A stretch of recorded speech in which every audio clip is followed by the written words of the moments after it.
Banani guys, igama unqobile ngiphathela amanqampunqampu awuzokwenzeka kumkhokha ngeviki elilandelayo. Kuveze ukuthi uKhulekani uzobe sefaka isigxivizo sokuthi nguye phela umkhululi webandla lamaJudiya. Kuphinde kwaveza ukuthi amadoda omkhandlu azobe sehlukana kabili malana nesinqumo kumele besithathe sokuthi ubani okumele bahole laphaya ethempelini lenkosi. Kuphinde kwaveza ukuthi uNdlovu uzobe sekhombisa ukukhathazeka ngalokho okwenzakalayo ebandleni eze exoxela amakhosikazi akhe ukuthi le ndaba eyenzakalayo ayimphathi neze kahle.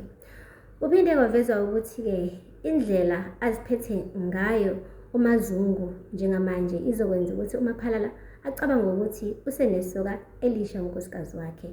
Kanti kuphinde kwaveza ukuthi uKhulekani angeke aze agive up, uzoloku eqhubekile nje ukuthi ancenge amadoda omkhandlu ukuthi athathe olakho uhlangothi kulempi anayo nomfowabo uSiphamandla ukuthi babange isihlalo.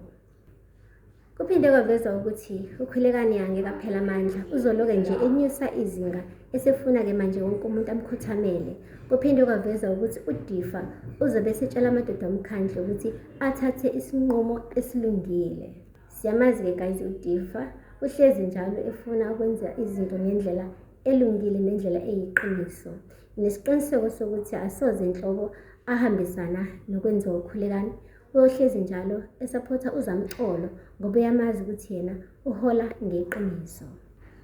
Siyazi-ke guys ukuthi uKhulekani uke wathi amadoda omkhandlu uzobanikeza ama-benefits. Siyazi ukuthi kuthe uzobanyusela umholo, uzobanikeza i-medical aid, aphinde futhi phela abaqayele umhlaba. Manje-ke kuveza ukuthi uNdlovu sizomane manje athi usewabonile amaphutha awenzile empilweni, afuna phela nokuyothola kuleli sobho leli elimuncwa amadoda omkhandlu. Kuphinde kwaveza ukuthi-ke uSiphamandla uzobe seyamgudluza uKhulekani esikhundleni, amtshela ukuthi akahambe eyohalale kwibranch yase-Olive. Kanti-ke lesi sinqumo sobe sesenza ukuthi kube muncu ekhaya koMthembu.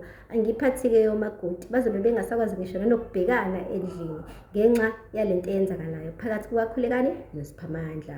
Siyazi-ke guys ukuthi abantu mebeshadile baba moya munye babe nyamanye.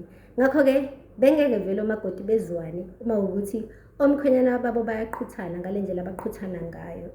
Kuphinde kwaveza ukuthi amadoda omkhandlu azobe siyamncenga uKhulekani ukuthi athathe isinqumo esiphusile. Sikhumbule-ke guys ukuthi amadoda omkhandlu kuzomele agawule abheke-ke futhi manje ngoba mebegudluza phela uKhulekani esikhundleni lesi sesihlalo, kuzomele futhi bazi ukuthi wonke lama-benefits abanike wona azobe phela siyanyamalala. So manje sekuzomele bekhethe ukuthi bafuna leli sobho leli abathembise lona noma bafuna i-leader ezoba leader ngeqiniso.